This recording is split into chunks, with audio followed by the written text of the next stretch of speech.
मित्रांनो, आधी आपण एकमेकांना विचारूया, सेल्फ रिस्पेक्ट म्हणजे नेमकं काय? आपण स्वतःला किती किंमत देतो? स्वतःच्या विचारांना, भावनांना आणि निर्णयांना किती मान देतो? यालाच सेल्फ रिस्पेक्ट असं म्हणतात. सेल्फ रिस्पेक्ट म्हणजे गर्व नाही, उर्मटपणा नाही, तर मी कोण आहे, मला काय योग्य वाटतं आणि मी स्वतःचा अपमान होऊ देणार नाही, ही भावना आहे. उदाहरणार्थ, एक लहान मुलगा वर्गात कोणी त्याची थट्टा करत असेल तर तो शांतपणे म्हणतो, मला असं बोललेलं आवडत नाही. हा आहे सेल्फ रिस्पेक्ट. दुसरं उदाहरण, एक मुलगी आहे जिला मित्रमैत्रिणी चुकीचं काही करायला सांगतात, पण ती ठामपणे नाही म्हणते, कारण तिला माहित आहे की तिच्यासाठी योग्य नाही. हाच आहे सेल्फ रिस्पेक्ट. आता प्रश्न असा आहे की लहान वयात सेल्फ रिस्पेक्ट कसा शिकवायचा? मित्रांनो, सेल्फ रिस्पेक्ट शिकवायला मोठमोठे लेक्चर लागत नाही, तर रोजच्या छोट्या गोष्टी लागतात. जेव्हा मूल काही चूक करत असेल तेव्हा त्याला ओरडून सगळ्यांसमोर अपमान करून नाही, तर शांतपणे समजून सांगणे, इथून सेल्फ रिस्पेक्ट सुरू होतो. उदाहरण द्यायचं तर, एखादं मूल परीक्षेत कमी मार्क्स आणतं. पालक जर म्हणाले तू काहीच करू शकत नाहीस, तर त्या मुलाचा आत्मसन्मान तुटतो. पण जर पालक म्हणाले यावेळी कमी मार्क्स आले, पण आपण पुढच्या वेळी अजून चांगला अभ्यास करूया, तर मुलाला सेल्फ रिस्पेक्ट राखला जातो. इथूनच सेल्फ रिस्पेक्ट वाढ होत असते. एखादं मूल रडत असेल तर लगेच म्हणणं, मुलीसारखं रडू नकोस, हे चुकीचं आहे. त्याऐवजी तुला वाईट वाटतंय का, सांग काय झालं, असं विचारणं म्हणजे मुलाच्या भावनांचा आदर करणं, आणि हाच सेल्फ रिस्पेक्ट शिकवण्याचा मार्ग आहे. मित्रांनो, मुलं ऐकून कमी आणि पाहून जास्त शिकतात. त्यामुळे पालकांनी आदर्श असणं खूप महत्वाचं आहे.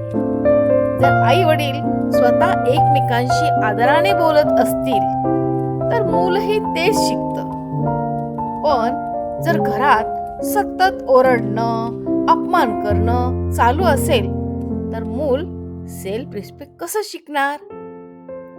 वडील जर बाहेर कोणाशीही बोलताना नम्र असतील, कृपया, धन्यवाद, माफ करा असे शब्द जर वापरत असतील तर मूल आपोआप ते वापरायला शिकतं.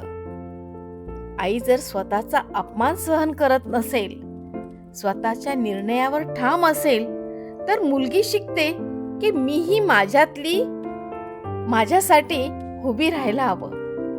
पेरेंट्सचं हे वागणं हेच मुलांसाठी जिवंत पुस्तक असतं आणि जिवंत उदाहरणही असतं. पालकांचे प्रयत्न अनेकदा दिसत नाही, पण ते मुलांच्या मनावर खोलवर उमटत असतात.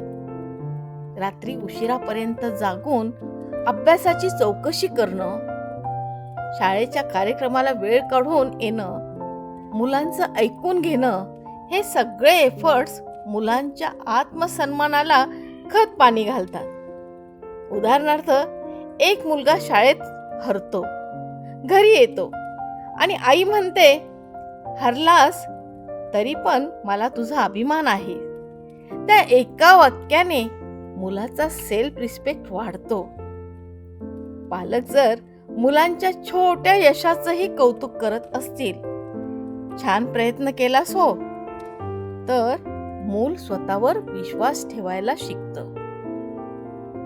मित्रांनो, यश फक्त मार्क्स किंवा पैसे मिळण्यावरती नाही, तर भविष्यातील यश, भविष्यातील सक्सेस हे स्वतःवरती विश्वास ठेवून पुढे जाणं. ज्यांच्याकडे सेल्फ रिस्पेक्ट असतो तो अपयश आलं तरी हार मानत नाही. एक विद्यार्थी नापास होतो, पण तो स्वतःला कमी लेखत नाही. पुन्हा मेहनत करतो, पुन्हा अभ्यास करतो आणि तो पुढे जाऊन यशस्वी होतो. तसंच एखादी मुलगी नोकरीत स्वतःच्या कष्टाची किंमत ओळखते, अन्याय सहन करत नाही आणि योग्य निर्णय घेते, कारण तिच्याकडे सेल्फ रिस्पेक्ट आहे. आयुष्य म्हणजे सरळ रस्ता नाही, चढ उतार येणारच, पण सेल्फ रिस्पेक्ट असेल तर माणूस मजबूत राहतो. एखाद्या मुलाला मित्रांनी रिजेक्ट केलं तरी तो स्वतःला वर्थलेस समजत नाही, कारण त्याला स्वतःची किंमत माहिती आहे, स्वतःतले गुण माहिती आहे, स्वतःतली एबिलिटी माहिती आहे. म्हणून तो स्वतःला नाराज होण्याऐवजी तिथनं बाहेर पडून स्वतःला सिद्ध करण्यासाठी तयार होतो. आयुष्यात अपयश, टीका, अडचणी येतात, पण सेल्फ रिस्पेक्ट असलेली व्यक्ती म्हणते, मी पडू शकते, पण उठूही शकते आणि धावूही शकते. मित्रांनो, सेल्फ रिस्पेक्ट हा मुलांना दिलेला सर्वात मोठा वारसा आहे. पालकांनी तो शब्दात नाही तर कृतीतून द्यावा.